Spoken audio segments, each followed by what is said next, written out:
ভাই সাথে দেখা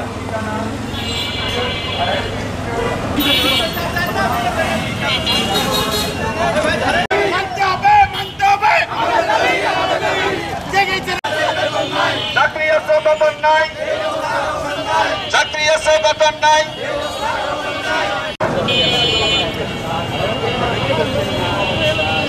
সম্মানী ভাতা চালু ছিল, সেই সম্মানী ভাতাটুকু পর্যন্ত বর্তমান বন্ধ করে দেওয়া হয়েছে।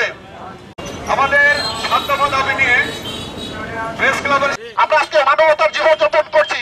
আজকে আমাদের মন্ত্রণালয় আমরা 25 থেকে 30 বছর যাবত বিনা পারিশ্রমিক এবং আমরা 20 থেকে 25 বছর যাবত আমরা রাষ্ট্রের জন্য কাজ করি।